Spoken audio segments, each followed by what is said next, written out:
"Get off my property," screeched Gloria Affinity, HOA president and self-appointed ruler of Foxglove Summit. She stood at the end of my gravel driveway, clipboard in hand, flanked by the jittery volunteers who looked like they'd rather be anywhere else. My wife, Sarah, didn't flinch. She pulled out a thin manila folder and said, "Actually, you're trespassing on federal land, and if you want to talk, you'll need a warrant." She flipped open the folder, and Gloria's face turned the color of sour milk. Inside was her name on an active, unsealed federal warrant.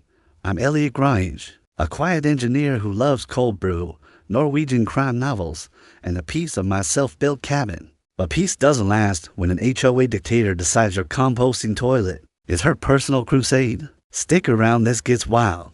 My happy place is a cozy cabin nestled in the forested hills of Foxglove Summit, a so-called rustic community with an HOA that takes itself way too seriously. I'm a low-key guy paying my dues on time, keep my lawn mowed, and quietly installed a composting toilet that's eco-friendly and fully permitted.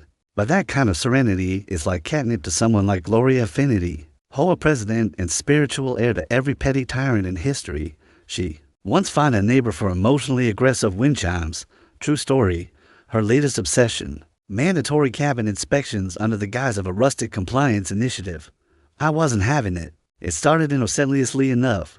One Tuesday morning, I was on my porch, sipping coffee and watching cardinals bicker over birdseed, when Gloria marched up with a laminated card that screamed "That project gone wrong." "Elliot," she said, voice dripping with fake concern, "we need to discuss your cabin's compliance status." I blinked. "What compliance status?" She waved her card like it was a royal decree. "Section 12-4 of the Community Guidelines authorizes structural assessments." I'd read those guidelines front to back when I bought the place. Section 12-4 was about pool maintenance. "Gloria," I said, "that's about chlorine levels." She huffed like I'd insulted her entire bloodline. "It's been updated." 2 days later, she was back with backup Dennis, a nervous guy who apologized every 5 seconds, and a woman with a clipboard who looked like she was mentally drafting her resignation. "Elliot," Gloria announced, "we've received complaints about your cabin." I was mid-repair on a loose deck board, hammer in hand, living the dream of rural maintenance. "What complaints?" Dennis mumbled, "Unusual sounds."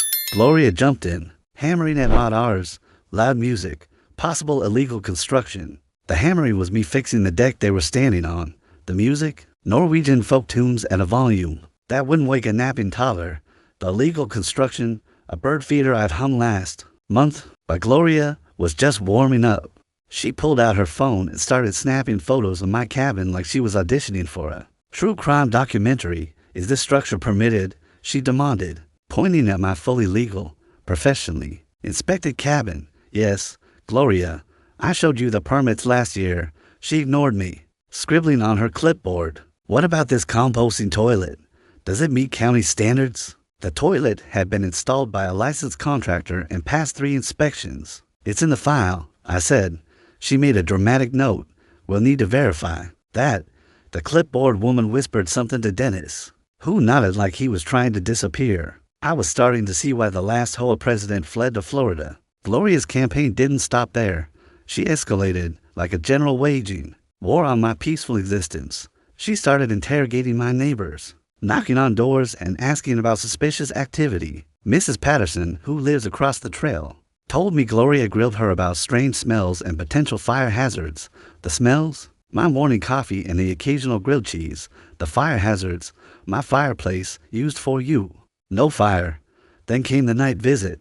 I was curled up with a crime novel when I heard footsteps on my porch. Through the window, I caught Gloria waving a flashlight, peering through my curtains like a low-budget spy. I opened the door, and she jumped back. "Oh, Elliot, just checking for carbon monoxide leaks." She was holding what looked like a TV remote.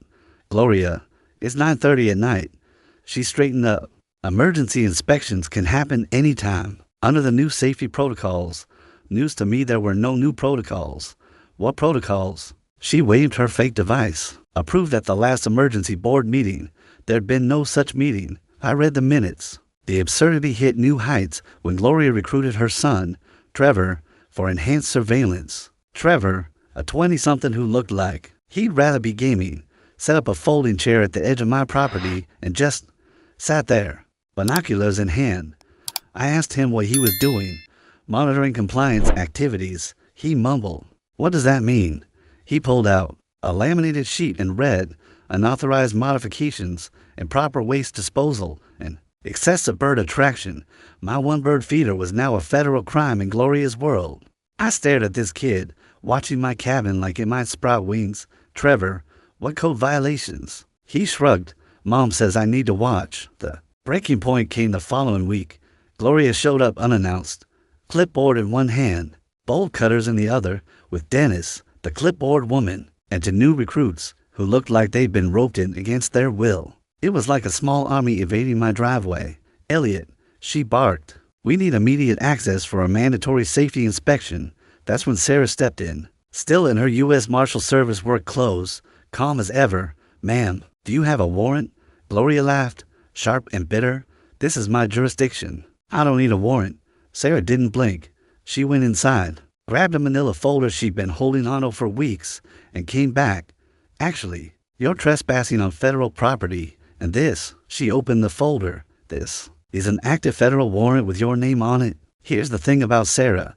She's not just a quiet woman who bakes sordo and keeps succulents alive. She's a U.S. Marshal, and she doesn't take kindly to people like Gloria, who wave fake authority like a magic wand. Months ago, out of curiosity, Sarah ran Gloria's name through the system. What she found was gold. 3 years ago, Gloria used her HOA title to pose as a county official, helping someone bypass proper licensing procedures for a landscaping business. She created fake letterhead, a fake seal, and even charged $300 for her services.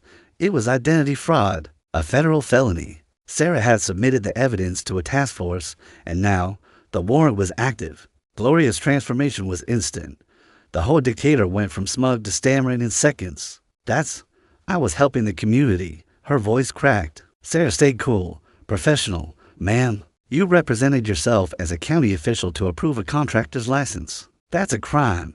The volunteers started backing away like Gloria was radioactive. Dennis looked like he might faint.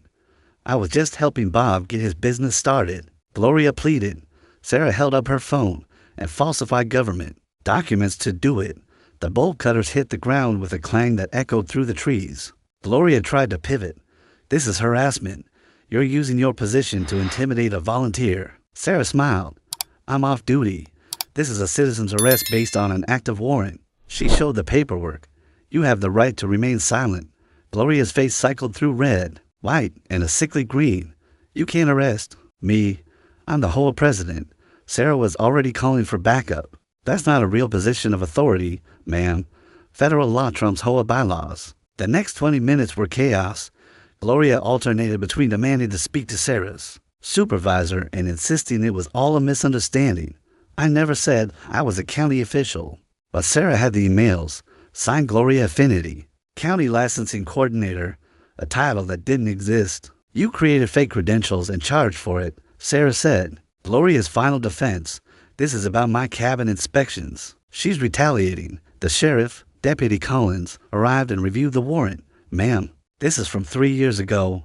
Nothing to do with cabins. Gloria's mouth flapped like a stranded fish.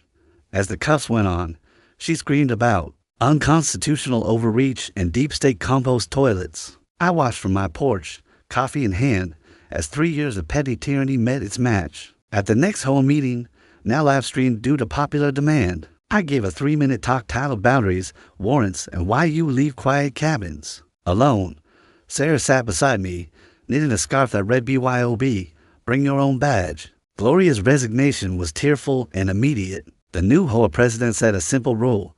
No smoke, no bees, no bodies, leave it be. The crowd actually clapped. Gloria pled down to community service and 2 years probation, her assignment, clearing trail overgrowth behind my cabin. Sarah waved from the porch as Gloria, red-faced, picked up trash. This is humiliating, she muttered. Sarah just smiled and kept knitting that conclusion. Gloria's single quotes as reign of HOA terror ended not with a bang, but with a whimper and a pair of bolt cutters abandoned on my driveway. My cabin's still here. My composting toilet's still legal, and Fox Glove Summit is a little quieter these days. Moral of the story? Don't mess with a U.S. Marshal's husband or her porch.